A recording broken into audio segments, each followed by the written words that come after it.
En este caso vamos a avanzar con el género del realismo, el realismo y la ciencia en el teatro. Ahora en el devenir del curso vamos a comprender un poco más el vínculo entre el género del realismo y la ciencia en términos teatrales, desde donde lo entendemos, en esta introducción que vamos a hacer al drama moderno, un género teatral donde vamos a tomar a Ibsen como referente, un género que lo ubicamos en la segunda mitad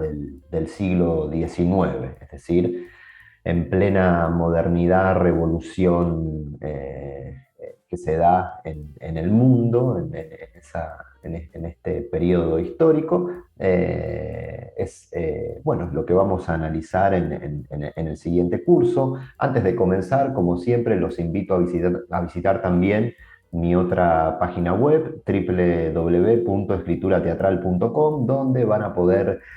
acceder a información de diferentes talleres, cursos que brindo a lo largo del año, por si además de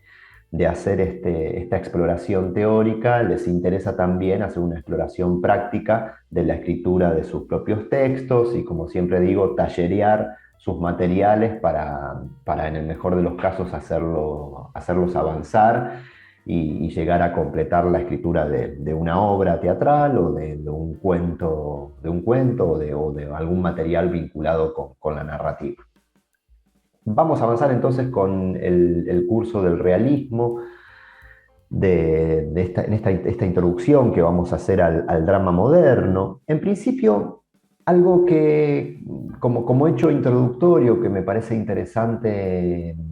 analizar o destacar, es lo que tiene que ver con el naturalismo. Para ello, traigo aquí como referencia este texto de Émile Zola, un autor crítico literario que lo ubicamos entre 1840 y 1902, es el periodo histórico donde vivió, y en 1880 se publica este ensayo, que es el naturalismo en el teatro, donde Émile Zola va a profesar su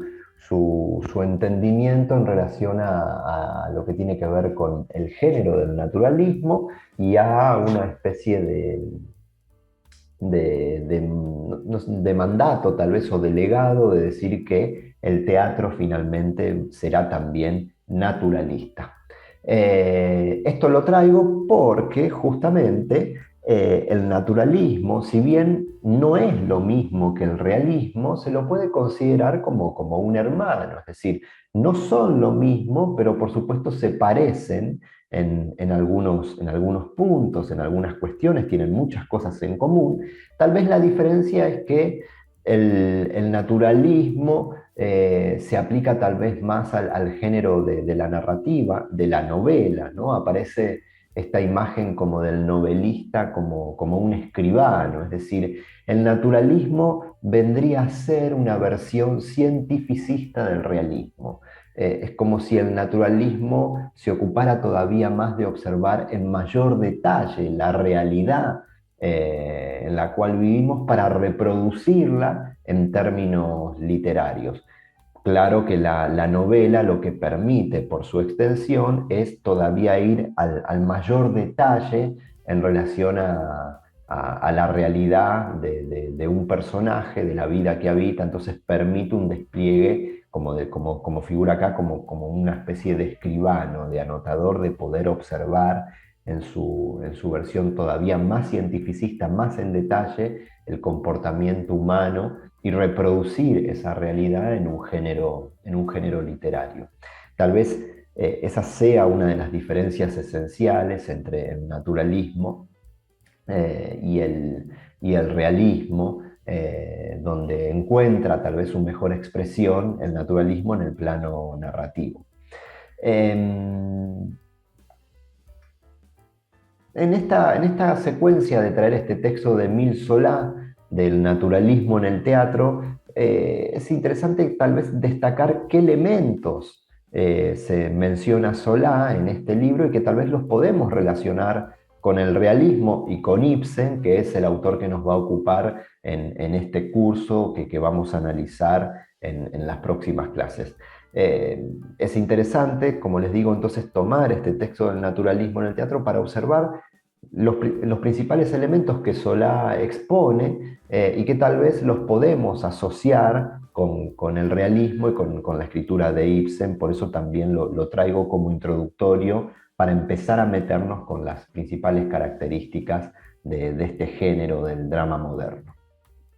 Eh, una de las primeras instancias que aborda Solá en su texto es esta idea como de un retorno a la naturaleza, es decir, plantea una construcción literaria que sea una observación directa de la realidad, donde los personajes que se construyan sean personajes reales, es decir, personajes sacados de la realidad. Eso es lo que propone Solá en términos de la construcción literaria. Menciona, por ejemplo, que Flaubert es la perfección del naturalismo, es decir, es el mejor exponente, según Solá, del naturalismo literario. Flaubert, el autor, por ejemplo, entre otras novelas, de Madame Bovary. Y habla, por supuesto, del género Solá de las novelas, y dice que las novelas pueden expresar y decir mucho más que el mismo hombre. Es decir, lo que plantea Solá es que la construcción literaria del naturalismo nos puede decir mucho más en términos literarios de un hombre que la vida misma. Ese es el valor literario que puede tener el naturalismo como género, donde, como ya les mencionaba, el novelista aparece como un escribano, alguien que mira en detalle la realidad de la vida y la expone en el material literario. Se logra una fusión aquí de arte y ciencia, es decir, un material artístico compuesto muy vinculado a la observación de la ciencia de la realidad, es decir, al detalle de la realidad que nos rodea. Lo que plantea también Solá es evitar personajes de ficción, dice, en términos literarios vamos a hablar de hombres y mujeres de carne y hueso. Esa es su intención a la hora de componer un personaje. Eh, Propone la ausencia de varitas mágicas, es decir, de palabras altisonantes, de golpes bajos, sino más bien una suerte de documental, de descripción de la vida misma en términos literarios. Y finalmente se pronuncia en este libro diciendo que el teatro será un teatro más de observación que de fabricación, se pronuncia radicalmente sobre el final de este ensayo diciendo el teatro será naturalista o no será. Es decir, en el auge del movimiento lo que propone Solá es una suerte, una idea de construir finalmente un teatro que sea naturalista. Estos conceptos traídos de este texto de Solá justamente como introducción, para introducirnos al género del realismo, del drama moderno, que se relaciona, por supuesto, que no es lo mismo que el naturalismo, porque tienen sus diferencias, sobre todo hacia dónde apunta cada uno de ellos en términos de géneros literarios, pero se parecen en algunos puntos y vamos a ver cómo algunos de estos elementos que hemos mencionado hoy aquí para introducirnos a este curso van a aparecer en el género del realismo y por supuesto en particular en la obra de Ibsen.